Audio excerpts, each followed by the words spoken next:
Oh, yes. This is the Hardcore Marketing Show. I'm Casey Cheshire, your host for this epic journey.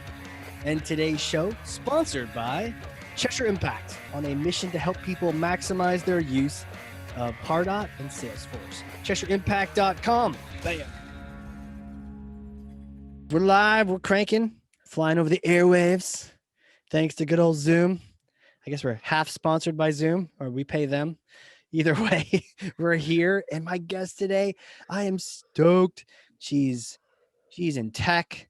She is a startup sales pro and thought leader over a decade crushing on the sales game, understands marketing, has sold to marketers and worked with marketers to get solutions for over a decade.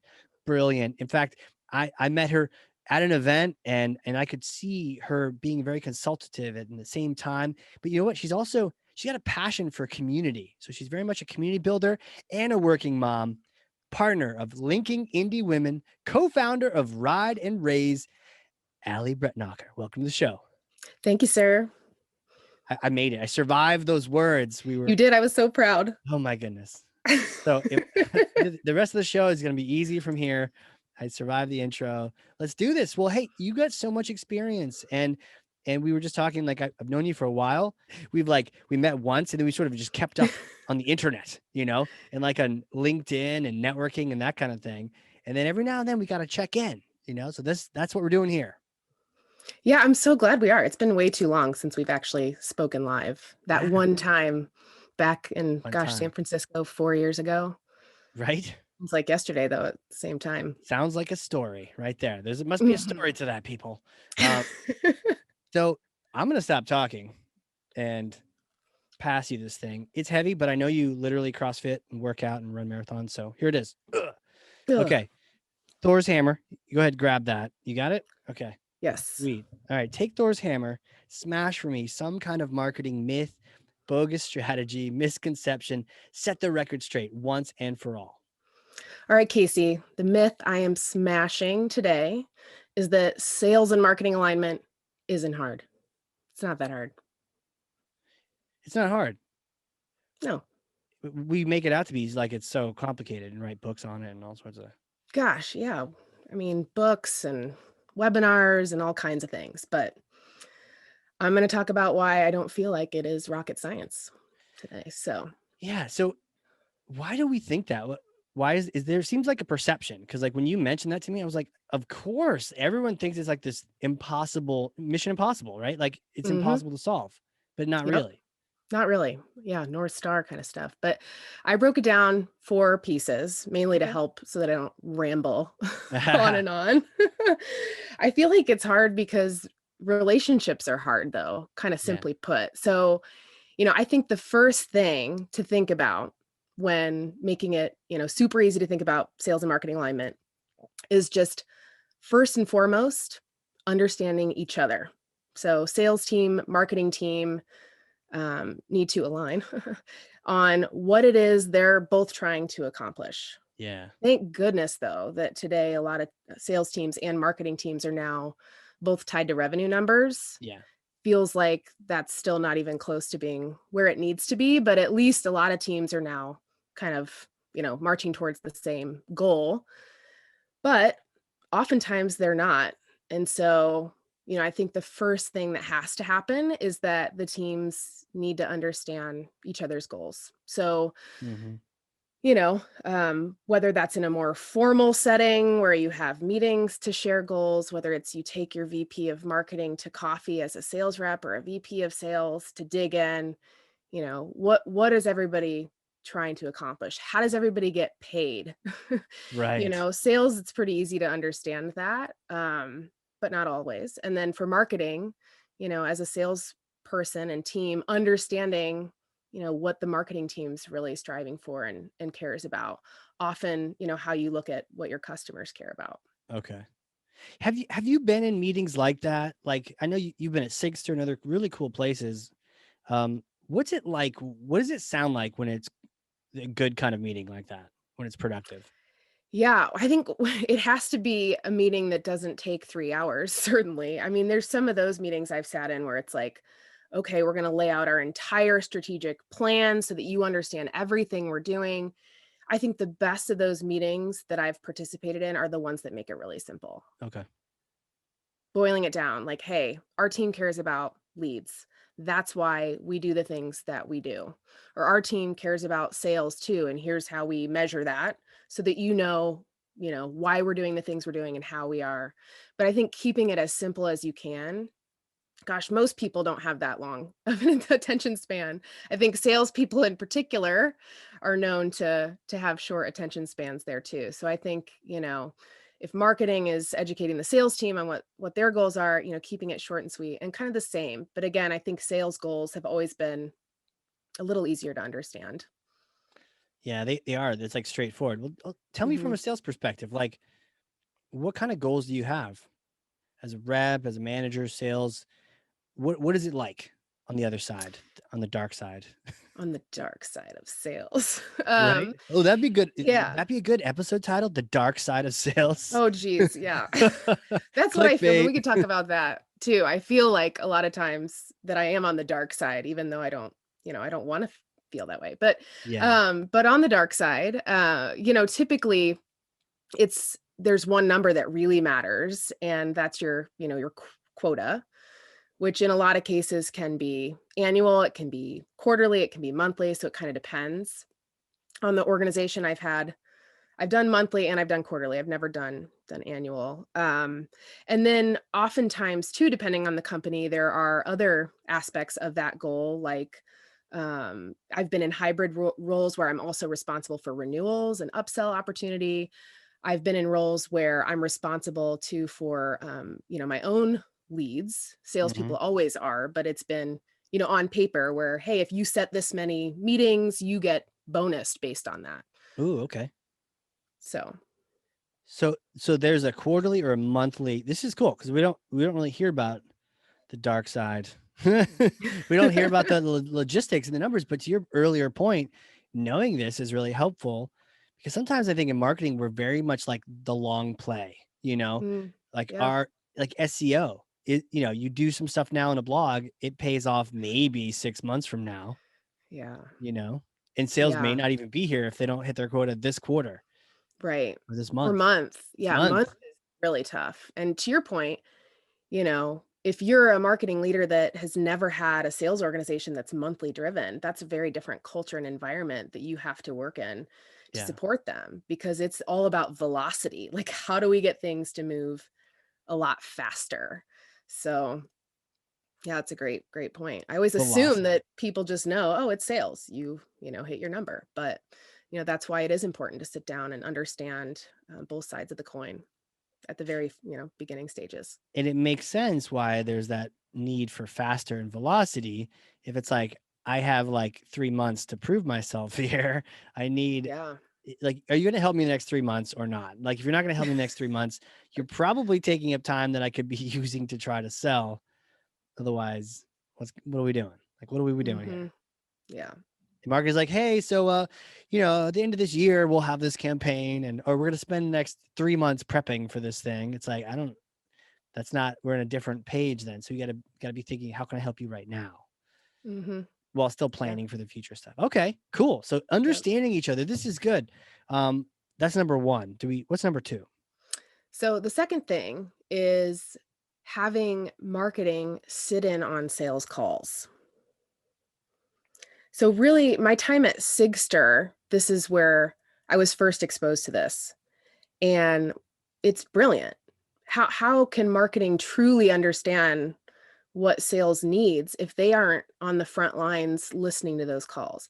Now, some salespeople may cringe and be like, oh, I don't want to be distracted on my calls. I don't need somebody else in the room. But now with all the technology we have, if you're recording on Chorus or Gong or Zoom, Yeah. now it's really easy to send call recordings to marketing. So, if I didn't have somebody from the team, sitting in the room, if I had a really great call or a really shitty call, I'd share those examples so they could understand, the challenges that the sales team is faced with, things that are working well, how we talk about, certain resources we may send after, first or second meeting, those kinds of things.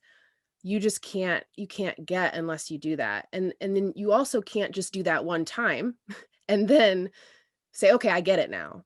And you can't do it with one rep. So I know that that makes it sound, more difficult. Like marketing's thinking, oh, geez, like I don't have time to sit in on all these calls. But again, now with technology, you can speed up the recording, you can get through things really quick. Right. And, I think the more the marketing team can do that, the better they can serve sales. Um, and Wow. it seems like, it seems when I'm sitting here, it's like, well, what a no-brainer. But I don't know a lot of, I've really only been one place where that's been the case. So, if you're not doing Interesting. that already, highly recommend. Yeah. Early in my career, I remember we were in person too, just going in the room and listening as they dialed the number. And Mm-hmm. ooh, it's like you're in a secret call, but you're in this, like, you're in the dark side call. You're, what's going on over here? And we should Photoshop you into like a Darth Vader helmet or something. Here, just let me change my background. Yeah, there's your new brand, right? Yeah. Vader sales. Um, so Oh. yeah, but I remember being like, this is exciting, this is cool. And then thankfully, this was when I first got there. So it wasn't exactly my lead that I had sent over. But they got the lead on the phone. And the first thing they said was like, who are you guys again? What do you do? I was like, oh, wow. So yeah, that's definitely not a qualified lead. That's not an anything lead. That's a warm body who picked up the phone. And it was very clear that whatever system I'd inherited was like needed to change. And you can see why sales would be like, these people are useless. Like Yeah. I could have gotten a warm voice on the phone. Right. Yeah. And it's helpful to hear that firsthand because, Yeah. of course, the cliche is that sales is always griping about how the leads aren't good enough, right? The leads are good. Mitch and Murray paid good money for these leads. Oh, leads are always great, right? Always, always good. You Yeah, know. like we need to be able to we need to be able to give feedback when they are and they aren't. So that's why you Yeah. said a bunch of things all in a very short period of time, which was uh recording the good ones and the bad ones, right? Not just the good ones, not just the bad ones. Marketing, you stink and here's your bad lead. No, no, no. Just tell me what a good lead sounds like, Mm-hmm. who they are, what their name is, so I can track their history down online and see where we got them from and go get more of them. But then also, what are the different resources we're offering on these calls? And then, yeah, what a great point. Listening to more than one call, more than one rep. So you're Mm-hmm. not just like picking one and then it's either the best rep or the worst rep or just one of the reps. And it's like, get a wide variety of experience to understand what's going on. Because the whole point is just trying to work together and help each other out. Yeah, absolutely. And I think, marketing may find stories they didn't know existed too. Yes. Sales reps, especially if, from rep to rep, everyone has different clients and experiences with those clients. So there are golden nuggets in there too, perhaps that marketing could be like, hey, you talked about ABC Corporation that had these, I didn't know about that. Would they be willing to do a case study? How do we make sure every rep is telling that story? You Yeah. know, those things Yeah. too. Treasure trove. So much that can be discovered there. Mm-hmm. What's the best way to ask you that? Because obviously we just talked about how busy you are. So just a matter of, can you please record some stuff and send me what you like? Send me some good stuff. Send me some bad stuff. Well, yeah, that's a good question, Casey, because now, I've been in a situation where at 6 year, we started recording everything. So everything was recorded. Yeah. So you had access no matter what to all of the things. Yeah. So without even having to go tap sales, you could just go pick a few, listen. But then otherwise, if not, you could ask sales to send them. So I think the hardest part in this situation would be if there's not already a system or technology in place where people are recording calls, forget about all this, like start doing that too first, because we need to do that. Yeah. That technology is so incredibly valuable for enablement, for getting better, for What, just coaching, all these recording things. calls? Which Yeah. technology? I've worked with Chorus.ai, Okay. briefly with Gong, even just, starting with Zoom recordings, being Yeah. able to, but Chorus and Gong and those technologies, there's another one I've used too, I forget off the top of my head. But they do transcriptions, they let you it's just really good to go back and, in terms of just getting better as a sales rep, Yeah. listening to your own calls or having your manager do that. Yeah. But yeah, then talk about the treasure trove that opens up for marketing. So I would highly recommend, you know, if there's not already call recording happening, that should happen. Obviously, that's not really on the marketer, the marketing leader, who's your typical listener, but more on the sales leader to put that in place. And if you don't have that in place, then figuring out a way to allow, for marketing to kind of sit as a silent fly on the wall. It's harder these days. Can they join a live call? Is that cool, or does that mess with your mojo? Yeah, I mean, I have certainly done that. It's weird now with Zoom because then you're like, and then you've got Casey here on the Zoom. Do you acknowledge that they're there? Do you not? And I what do you think it's recommend to that I think it's question? easy to say, hey, I have my colleague Casey listening in. Leave it at Cool. that. That way they're not like, who's this other random person in Zoom? Now that everything's happening on Zoom, I think that makes that a little different than it was before. Yeah. But Like when there's like a waiter in training. Hi, this is yeah, Casey. He's learning to take orders, so yeah. now you got to ask if they want fries with that. Okay. This is how we, but probably not being like, this is Casey from marketing. He's going to analyze our conversation. Yeah. Hey, this is Casey. Yeah, I Hi. don't think it's a big deal just to be like, Okay. hey, I have a colleague listening in today. I've done that plenty of times. And back in the old world where you'd sit in an actual room, conference room and do a call. Like Oh that's yeah. easy then, Yeah. you know. You That's just how it sit started. and lurk. Yeah. Okay. Got Be it. a So lurker. that's money, joining those sales calls for sure. Number 2. Got it. What's 3?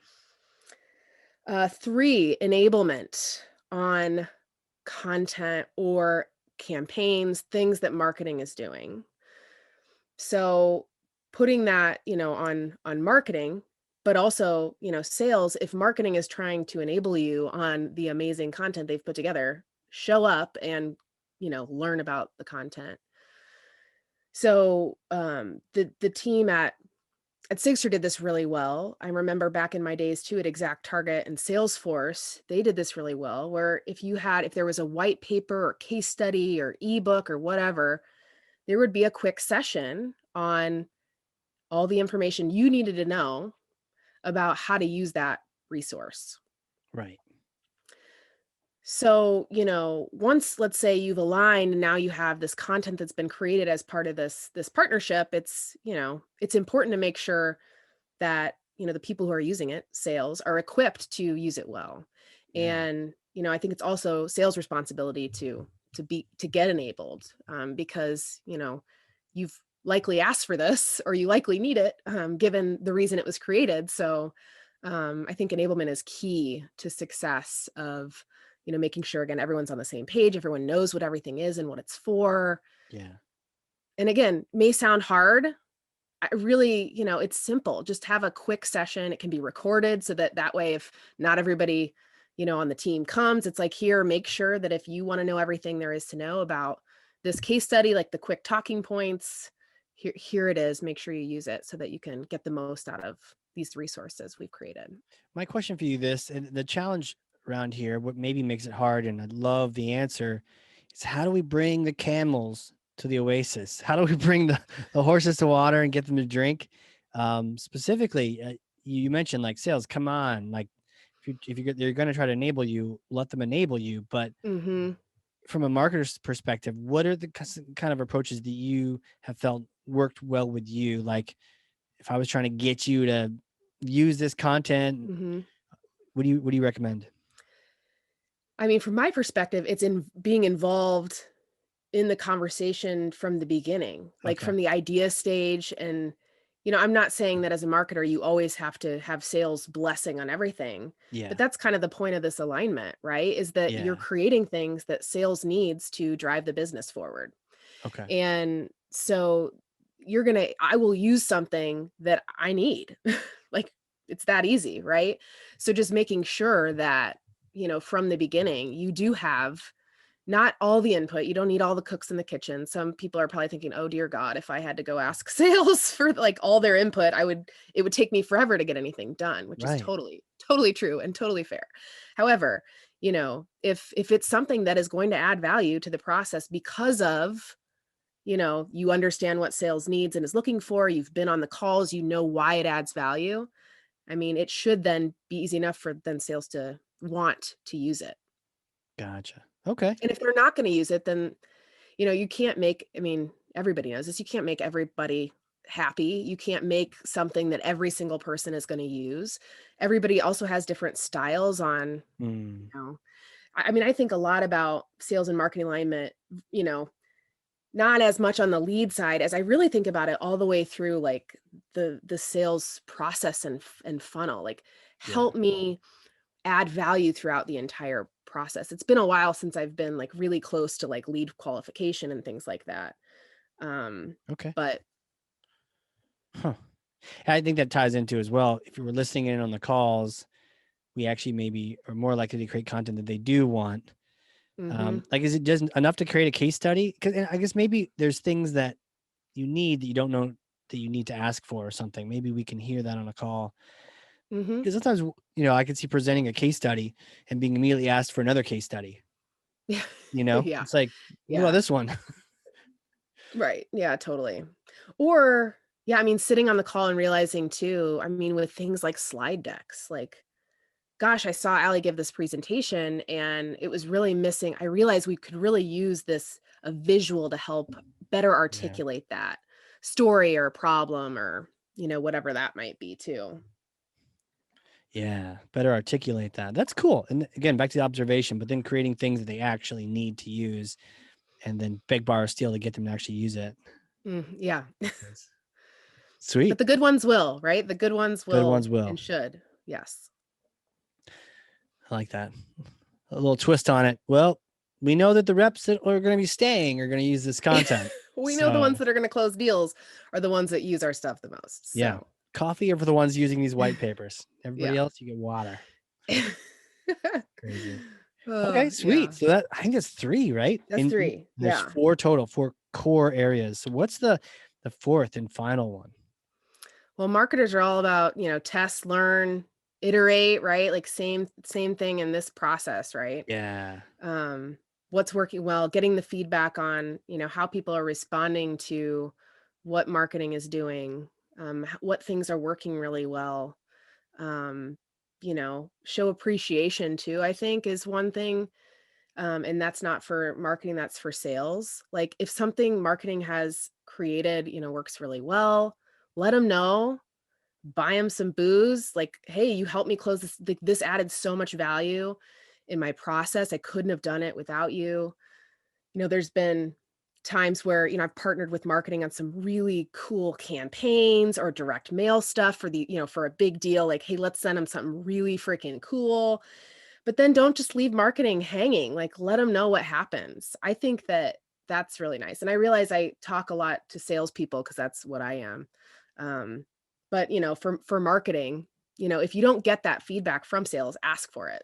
Because it's not Okay. necessarily in our nature to do that, right? It's like close Yeah. one deal, on to the next one. Close, you're just kind of laser focused. But if you're not getting that feedback, ask sales what is working, what is the most, valuable content we've put out this Right. quarter and why. Right. What's resonating, what's not, like, and why isn't it resonating? Like constantly getting that feedback so that as the process continues, it can get better and better. What do you think about like I wonder about just continuing. I don't know if you can perceive this, but like we have a paper on ABM. We put it out there, maybe a little meeting to talk about it. Here's this cool thing. It's really cool Hmm. content. You like remind you like 3 months later, remind you like a week later. Can I like harass you about this doc, or does that just piss you off? It doesn't piss me off. Okay.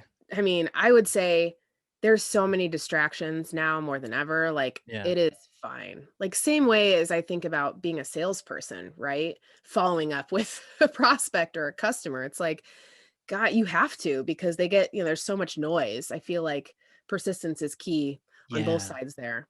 Yeah. Okay. Okay. That makes So sense. I have a question for you, Casey. Do Oh, you yeah. agree with kind of what I've outlined? No, I I feel like completely part of it is disagree. like, does it make it sound Completely even disagree. harder All than I these are meant it incorrect. to? No, they're What are your great. thoughts? What are my thoughts?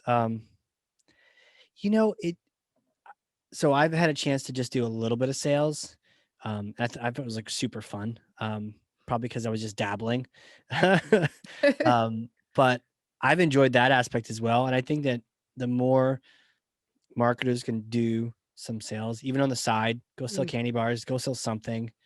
Maybe not, you know, maybe not an MLM scheme, but something, Oh yeah, please you no. know, don't, let's just burn your network, people. Don't use those. But like, Yeah. just practice selling. I had a chance to practice selling tuxedos at bridal shows. Um, Wow. yeah, a friend had this company that rented tuxedos, and so they're like, "We need a tuxedo model." So I was like, "Oh, that sounds cool." So what that meant though is like, here we put you in a tux, and you stand in this trade show, and they open the door, and all these brides come streaming, screaming in to like find venues and cakes and photographers. And I've been to one of those. you've been, Mm, I've been yeah. to too many of those. Like Jesus. I've Yeah. been to a lot, and you just hope that there's like cake samples somewhere for you to like eat. hmm But yeah, so I'm standing there, and they're walking by, and I'm like, "Hey, do you have you have the penguin suit already picked out for the guy?" Because usually it's the women at this event. Sometimes they're dudes there. By the way, I always felt like if the guy had a ball cap on, like if he had a baseball hat on, totally, I got him. We're working together. Qualified lead right Yeah, there. and normally that he's quiet and he's just like, whatever she wants, let's go. Um, but yeah, I had a chance to just, it was like, man, it was just you're just in the mix. And one of the things was it wasn't just giving them a brochure. We wanted them to come by the store. And so, and all the other tux companies didn't do this, but what we did is, um, in order to get all these discounts, because we would give them a free tux for you and free for your friend and discount all these other things and free this, free that. It's because we're at a trade show and we're competing. If you just came by the store, you wouldn't get that. So because of this, what we need to do to get all these things, to lock it in, right, is I need a totally refundable deposit of like $10, um, or 15. I think it was 10 or 15, right? And you would think it was like pulling teeth, but what it did, the guy was smart. The guy was smart because all the other vendors had the list of attendees. So you already had a net list of people. He wanted people that were actually interested. And so the only people that were interested were the ones that were willing to fork that over. Or like mom was there. She'd be like, "Oh yeah, here, honey, I'll pay." And I was like, "Oh, thank you." But it was one of those things where I learned very quickly, and I'm not selling anything dramatic. It was like $10. It's refundable. If you didn't come to the store and you don't want it, you just get your money back. But it got people to come to the store, right, to get it back. And so brilliant, learned some great marketing, but then I also learned some just basic sales. I spent too much time with people that were no's. They're like, "No, we're not interested." And you still chat with them about their wedding, or you chat with them, "No, you're not interested. Awesome. Enjoy the show. There's cake over down that way. Yeah. Enjoy, See you guys. later.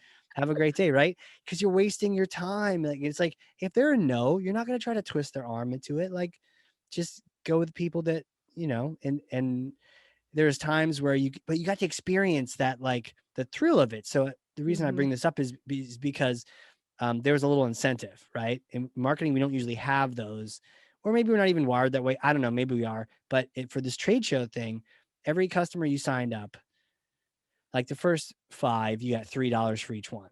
Then after that, you get $5 for each one. Mm. And if there's like five other people in that booth. If you were the top person, you got $50 in cash. In my very first show, I didn't know anything, but I was the top guy. And so they came over to me and handed me all this cash. It was like, I don't know, $80 in cash. I like never carry cash. So I felt like I just been like a dancer somewhere or something. Like, how do I have all this cash?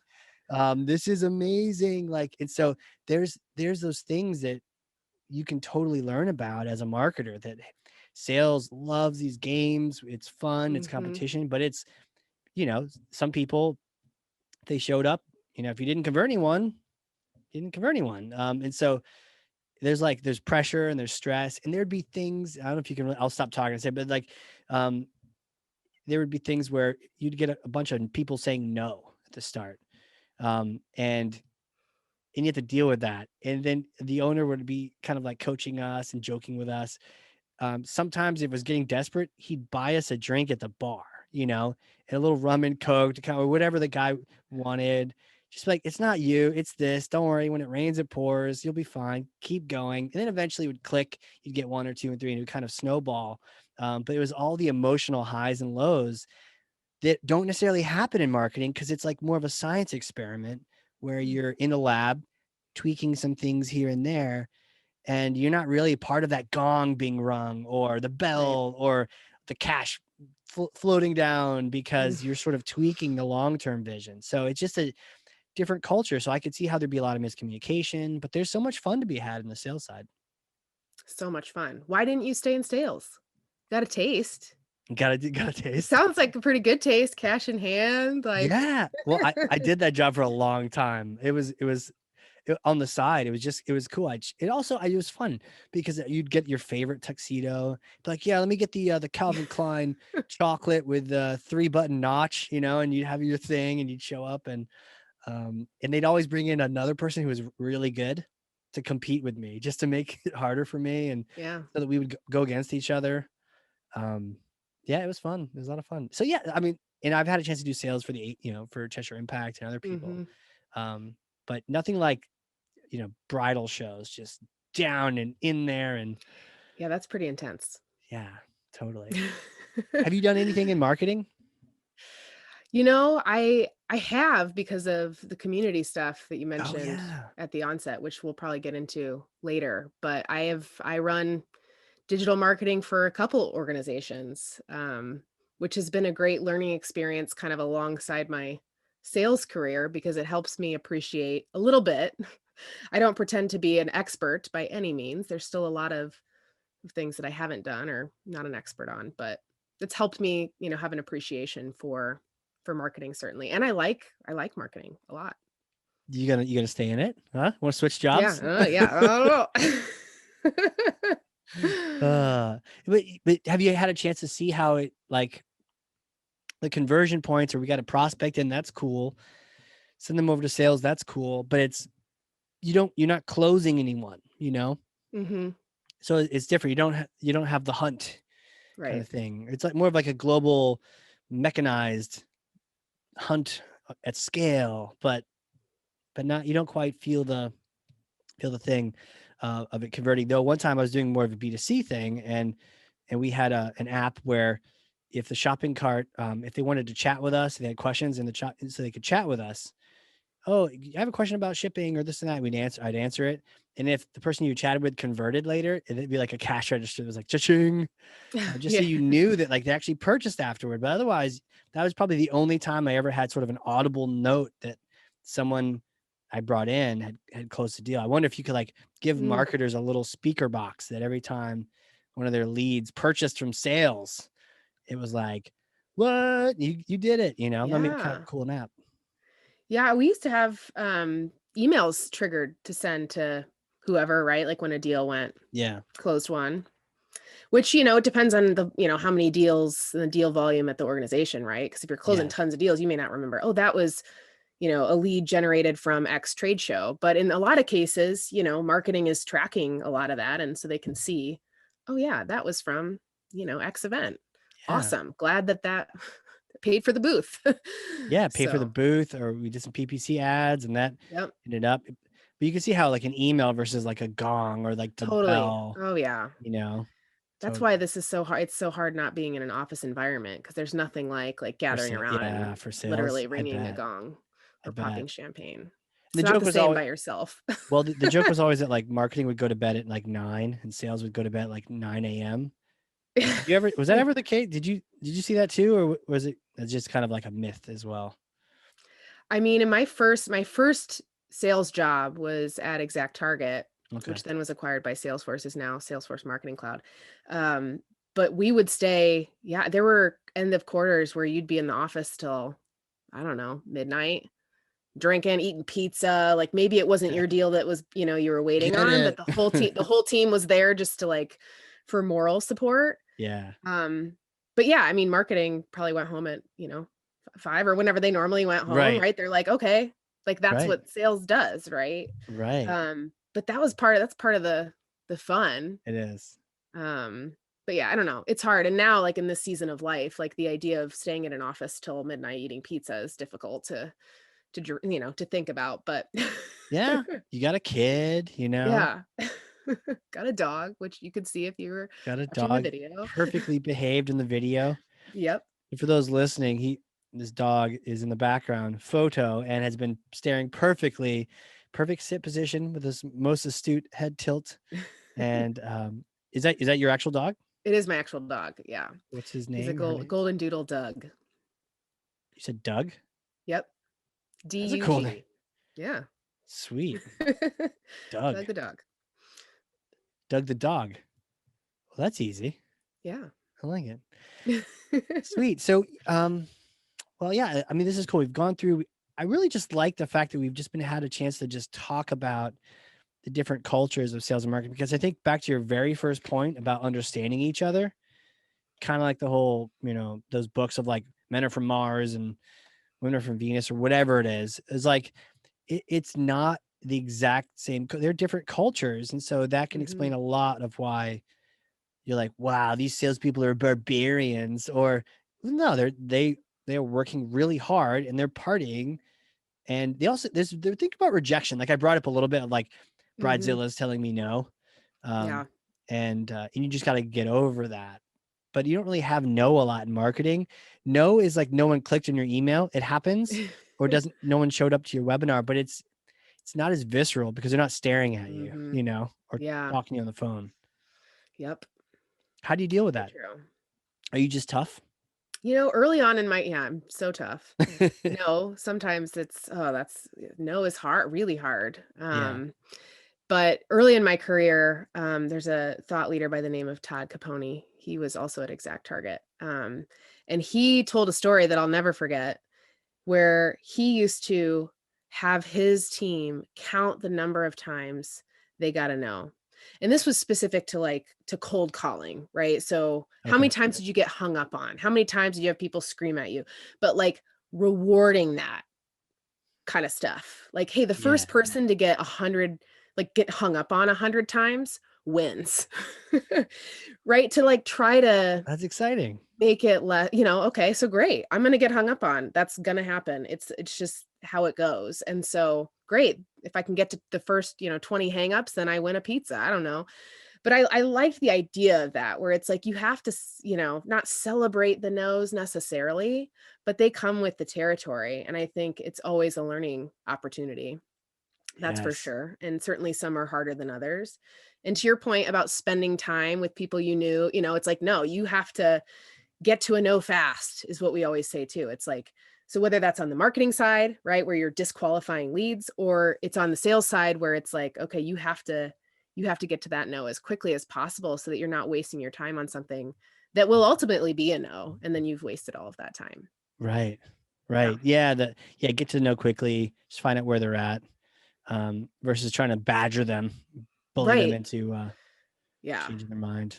Yeah. Although it's hard because in my career, I've spent a lot of time at startups in particular. So smaller companies that are trying just to figure it out. What's the narrative? What's the problem we're solving? Which is what I love that type of environment to be an evangelist versus somebody who's like, hey, you could choose from these 5 different systems. This is why ours is the best. I liked the idea that, hey, this is something that you haven't thought about. This is a new way of doing this, or this is a new type of technology. So, that adds a whole nother layer to this entire conversation about what's working, what's not, what do we need? Because there's a whole different dynamic there of just trying to figure out the entire business. Yeah. Selling the challenge, the upstart, messing with the status quo. Like, oh yeah, you could go to McDonald's, but yeah, you get what you pay for. Yeah. Wow. What do you see? What kind of changes do you see? What's that? I said McDonald's sounds good. Doesn't it? Yeah. Because I just talked to Wendy's the other day. Brandon Roten, his episode just came out, but he was the VP of marketing at Wendy's when they did the sarcastic Wendy's. Do you remember that? Did you ever hear about that? I don't know, but I love everything they do. Okay. Yeah. I don't remember that in particular. You should look it up. It's called I guess when they just listen to that episode, be like, we just heard about it. But if you Google Wendy's Twitter, let's see here. Snarky Wendy's Twitter, I think is what I usually do. Okay. Yes. Then I'm familiar. I didn't know if it was like a specific campaign. I love Wendy's Twitter. Whoever, yeah, the team that That was runs this that is guy. That was Brandon. Oh, good. I'm gonna have to listen to his episode. Totally. Yeah. But it was on purpose. It wasn't just to be silly. It was like they're the challenger and they wanted to say, look, we're fresh, never frozen. You want frozen stupid shit, go to McDonald's. Yeah, You know, go ahead. McDonald's, unless you want to sponsor the podcast, in which case, you know, great burgers at McDonald's. Yeah, wouldn't that be funny? They call me up. We'd like to sponsor you. Just stop dragging on us, please. Yeah. Like no problem. But yeah. So it's Wendy's, McDonald's. Everyone's hungry now. We got them all.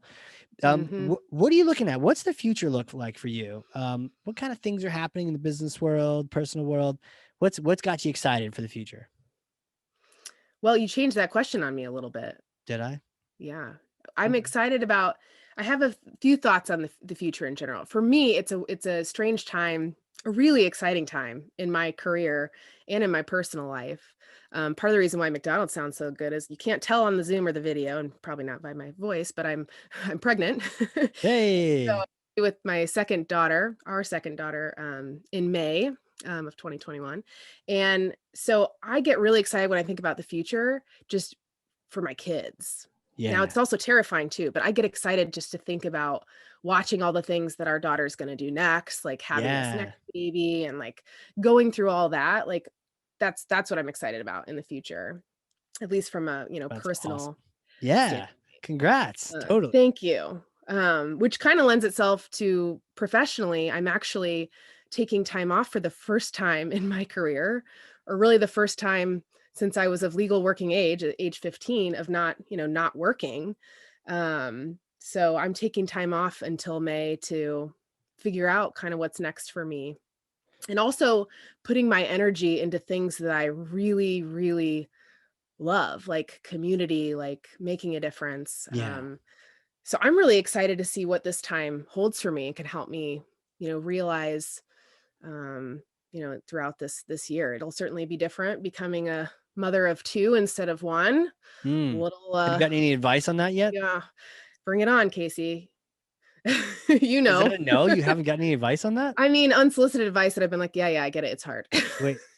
Oh, yeah. Right. Where you're like, people, I don't know, take it one day at a time probably is the best advice, or it's always a phase. It's always been advice that Sure. Well, with the first one, you always get the horror stories. So my advice was the first one was always like, it's not as bad as people try to make it dramatic and make it sound. But the second one, no, I'm just kidding. But the second one's worse. And the second one's worse. I will say, it does kind of feel like a multiplication of like effort. So it's not just like 1 + 1. It's like 1 × 1, but I guess that's even less. But it's like, it feels like it's more than 2. But at the same time, it's almost like you're not as surprised, So like, I already have my favorite app timer for contractions. Like you just kind of have your thing figured out, right? Or just, where the hospital is, what the deal is. And guys only get 1 meal at the hospital. You're going to figure it out. Anyways, all the silly things. But when it comes to like changing, I remember like there used to be like a changing mat, and if we had a changing table, but eventually with the second one, you're like on the floor, like, on a blanket, wherever I can. And so it becomes more practical. You get good at it, and you realize, hey, this is something we got it. We got it. The first time you're just like eyes like spooked, but then the second time you're like, it's cool. We got this thing. So it'll be great. And then they get to it's really fun when they start talking to each other or just playing with each other, Yeah. And later on, when you're really tired and busy, when they're like entertaining each other and you're like, oh, thank God. Yeah, that'll be the day. Yeah. Yeah, because Doug doesn't carry his weight there.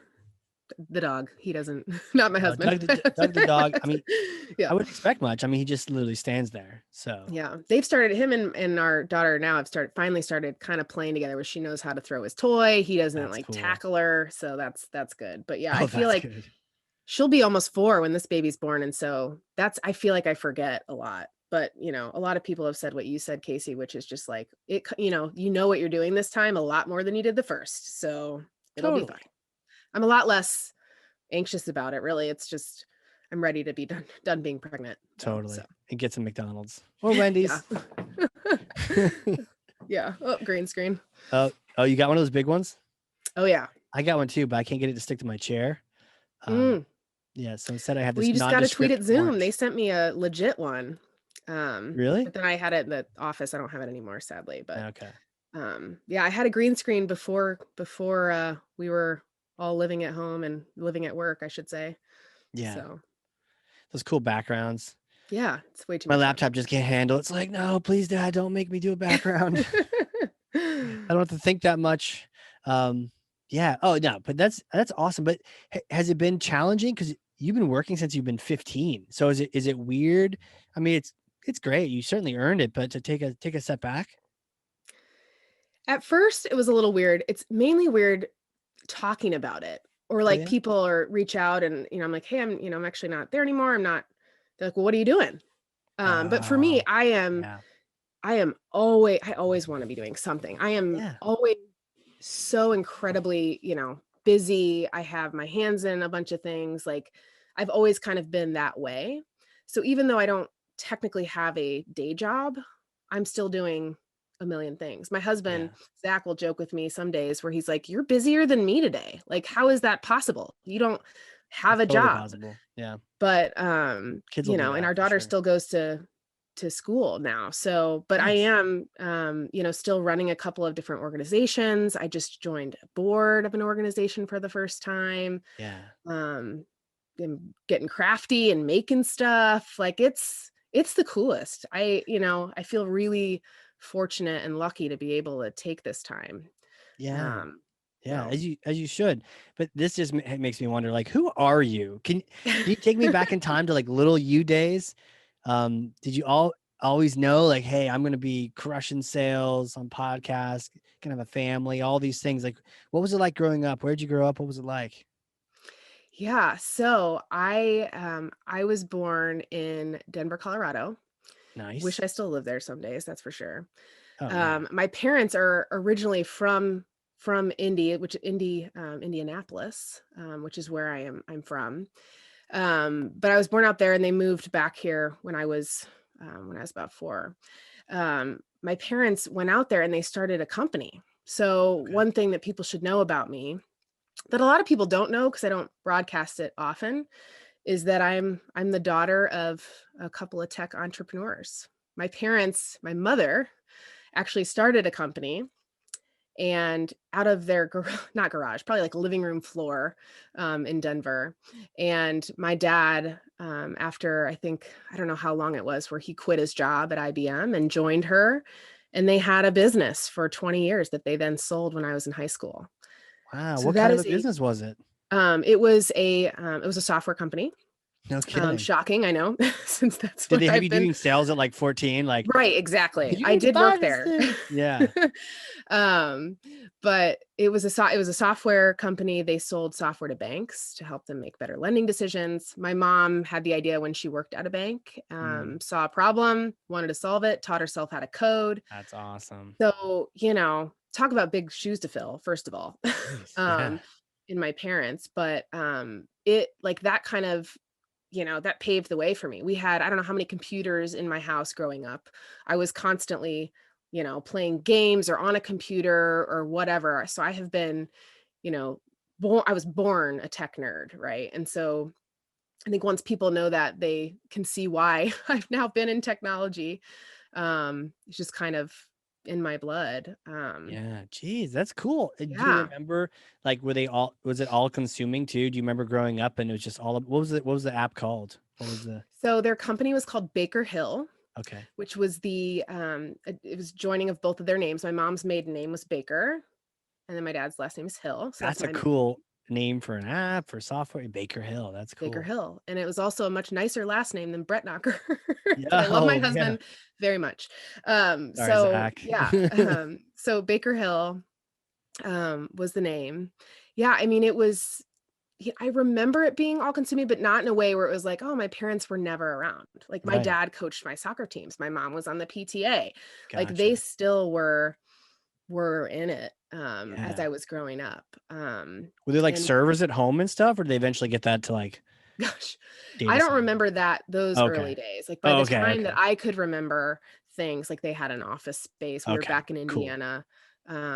But yeah, I mean, I remember my dad would be like Santa Claus at the Christmas party every year. My mom would be the elf. I mean, just Wow. the most amazing experience to have, really, as as an aspiring entrepreneur. I'd love to have a business someday. Yeah.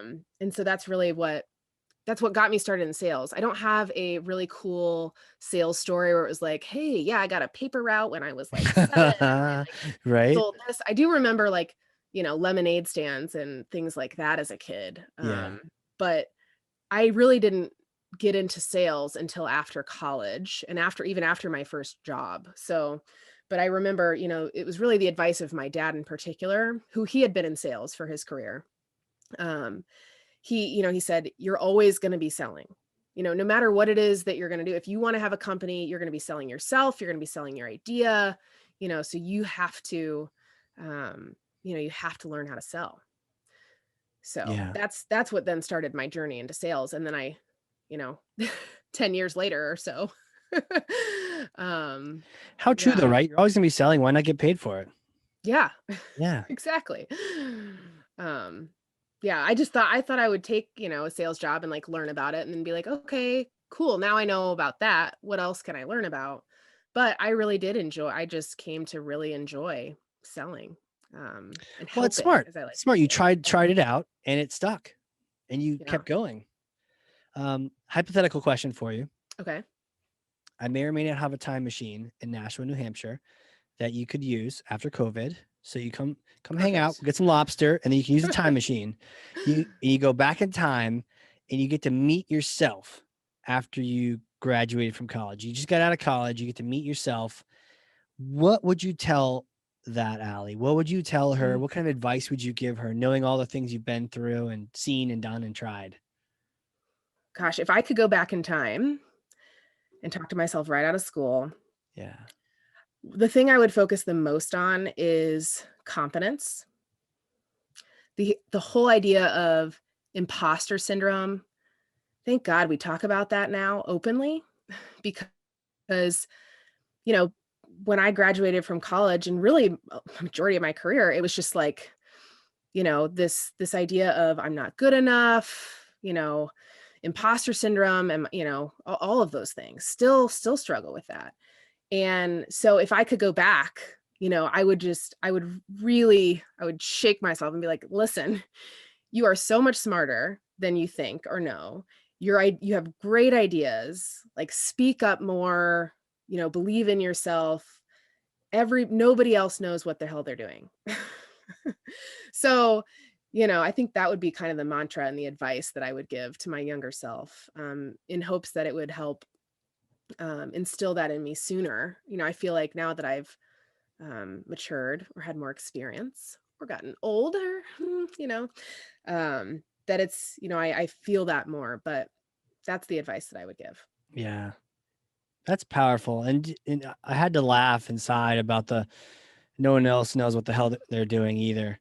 And at first I was thinking, yeah, in college that's true, but it really is kind of true. As you meet other people, we're all just trying to figure it out. Yeah. Then the people that have it figured out probably don't have it figured out and No. they just don't know enough to think about it. But yeah, even just thinking about, yeah, not really sure what this is, but we're just going to go for it. Or your advice and just giving yourself kudos and props. You're smarter than you think. Step up, you Hmm. got this. Yeah. Totally. 100%. Well, at this point, I got to bring up that topic. I know you run marathons. I know you're getting after it. Even during COVID, you had your own marathon, um, Peloton. You're doing the bike thing. Tell Yeah. me about it. You're into it like hardcore. We could make an entire episode on this. And I Let's can't do wait to it. hear your Peloton story, Casey. You promised me. But yeah, in COVID, a couple of guys that I know, I've only met one in person once, similar to our relationship, Casey. Hey. And we started this organization called Ride and Raise. And And the reason we did is because so many of us were thankfully, already proud owners of Pelotons, obsessed with this fitness community. And we use it as a way to bring people together. Mm-hmm. So I have had a Peloton bike for it'll probably be it'll be 2 years maybe in March. I should have thought about that. Um, so certainly before the giant demand has hit, but um, I've always been into fitness in general, Mm-hmm. and I have always liked spin class actually as well. And so when my husband suggested the idea of getting a bike at our house, I was kind of like, all right, that sounds kind of cool. Skeptical that they could actually replicate the experience of being in a Totally. studio at your house. Totally. But man, I am like all in drinking the Kool-Aid. Like our Peloton room is outstanding. I was featured on their Instagram once. No big deal. What? Yeah. But yeah, so now I've used it as this, way to build a sub community of people who also love Peloton or now love just fitness in general. And so we have this organization called Ride and Raise where we do a monthly event with a nonprofit partner. And it involves Peloton, but now it's open to anybody who wants to join or donate. There's an activity challenge, which Wow. as a competitive person, I try not to win my own events, but it's kind of hard. It's hard not to Hard sometimes. not Yeah. to. Thankfully, it's not about output on the bike, which is, the combination of speed and resistance. Yeah. Because now as a pregnant athlete, it's a little difficult to be at the top of the leaderboard, which I wasn't anyway. Who are we kidding? But Sure. yeah, I'm sorry, I've rambled now. I could go No, on that's awesome. forever.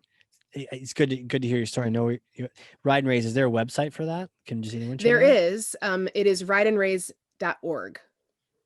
Cool. There's And also so you spell out rideandraise.com. and is like ride Yes, and A-N-D. Cool. rideandraise.org.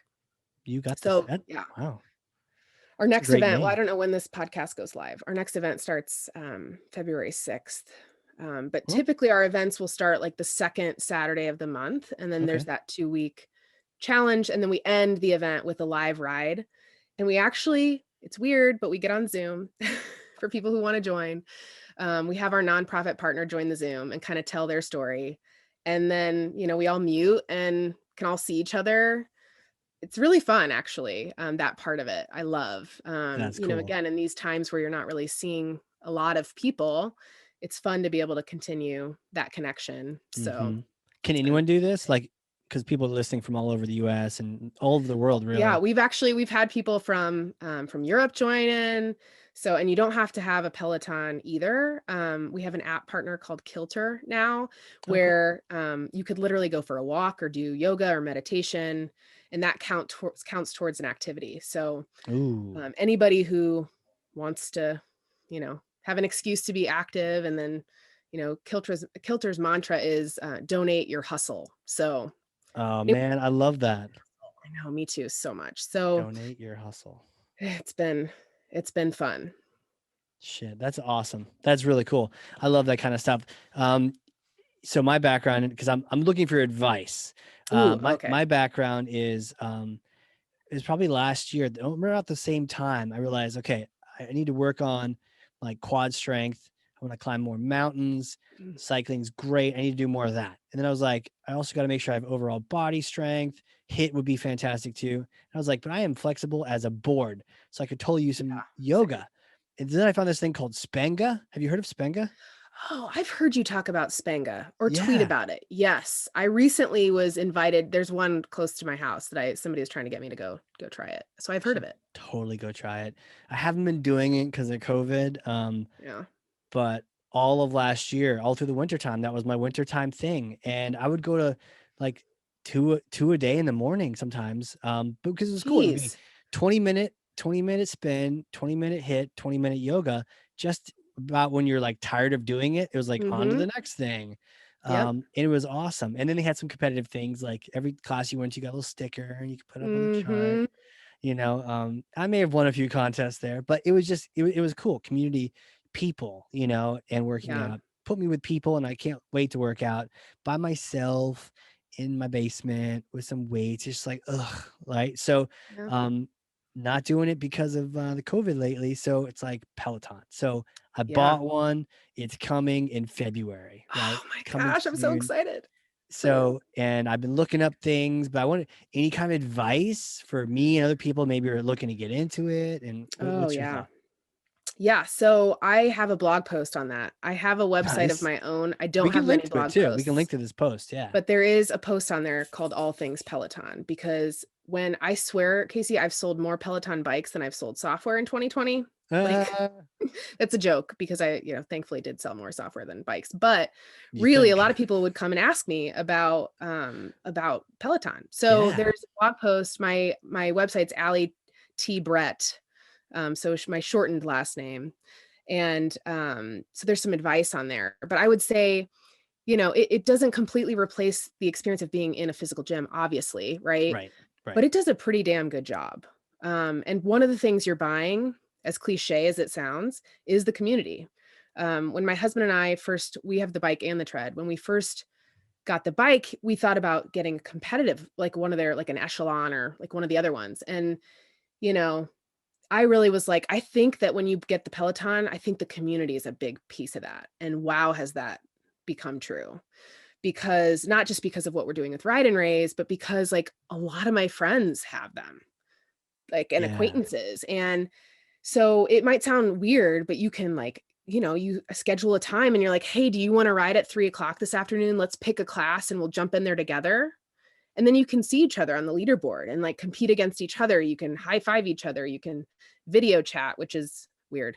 But I mean, there really is that sense of camaraderie and community.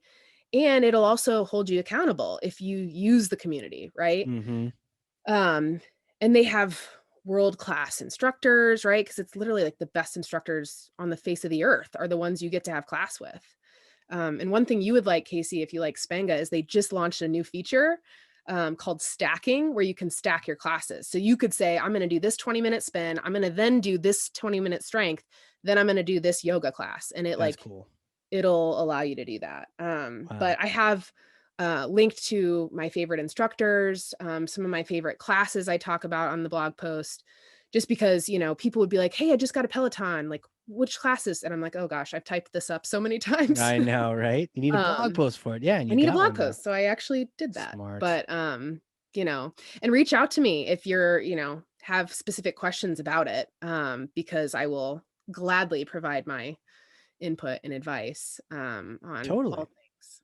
And the ride and race thing, like those kind of things sound up my alley because it's just for me, it was all about connecting with other people Hmm. while kicking my own butt, Yeah. That's always been fun. Yeah. There Versus are, like I was gonna say, versus like when I was training for tries, the swimming always killed me because I'm like by ugh, myself yeah. in my own head and I can't zone out because I'm gonna hit the wall. So I like stay present by Yes. myself for like an hour. And it's like, Yeah. ugh. That's tough. So So there are also Peloton subcultures. So you can hold yourself even more accountable. There's something called like a power zone pack for people, and they post a schedule of classes, right? Here are the classes that you do. There's all kinds of Facebook groups and so if you really want that too, you can find it. There's, and when I ride, I can see there's a hashtag for pregnant people. So it's like, oh, I can see how I'm doing compared to the other really? pregnant women on the ride. And Oh my that's great. gosh. So that part of it's pretty cool. So when we do a ride and raise ride, we have our own tag. So it's almost like your own class within that class. So And do you have the old school bike or did you get like the upgrade to the new? I have the OG bike. So Cool. another question I've been asked quite a bit is like, should I get the bike plus or should I just get the regular bike? Right. One of the biggest things is that the Apple Watch works with the bike plus. So if you're a big Okay. Apple Watch person, that's a huge benefit. The screen's a little bigger, the sound's better. It swivels. So if you're going to do yoga, you can Right. turn it around. So it kind of depends on your setup at home, but Right. there are benefits to the newer one, but we don't need that enough to upgrade, at least Yeah, not I yet. bought the OG one. So I'm glad you're Yeah, not I selling me love too it. hard on the plus because I was like, yeah, No. yeah, swivel. Yeah, those are kind of, I guess you could call those nice to haves, right? Go Right. back to the software world and those features And they're I'm nice to like a haves. Garmin watch guy too. So I'm like, oh, okay. Yeah, I Um, know. I was, and now I'm finally started using my Apple Watch. yeah. You're more of an Apple Watch now instead of Garmin? Well, mainly because haven't trained for anything in a while. Like when I was training for marathons, it was like, I had to have my Garmin because my Apple wasn't like, I didn't trust it. But now I'm like, oh well, whatever. Yeah. As long as I get something done. So well, hey, where can people connect with you? They want to reach out. We're going to put a link to the blog in the notes. What platforms, social platforms do you want people to connect with? Yeah, so I'm certainly on LinkedIn, Allie Nice. Brettnacher. And then Allie T. Brett pretty much everywhere else. Like, so AllieTbrett.com. I'm most active probably on Instagram. I have Twitter as well, which I think where you and I met, Casey, but I'm not too hard to find. Sweet. All right. Good stuff. Thanks for hanging out with me. I'm glad to have caught up with you and learned and hashed out some sales and marketing alignment and talk a little Peloton. It's been awesome. Oh, yeah, it has been really fun. I can't believe it's been way too long. So seriously, once you get your bike, let's do this again. Oh, for sure. And I just got to figure out what I'm going to do with my shoes too, because I've got spin shoes and I've got my like outdoor bike shoes. And I think the outdoor bike shoes that I have the triangle clip. Oh, the Delta clips. Delta. Mm-hmm. Delta is the key. Yeah. But my spin ones don't. They're like SPD for Spenga. So I got to figure that out. But maybe there's a business idea in there where you can maybe there is something there. I don't know. Oh man. Well, this has been awesome. Thank you again for coming on here. We definitely will have to stay in touch. And as soon as I get the bike, I'll hit you up.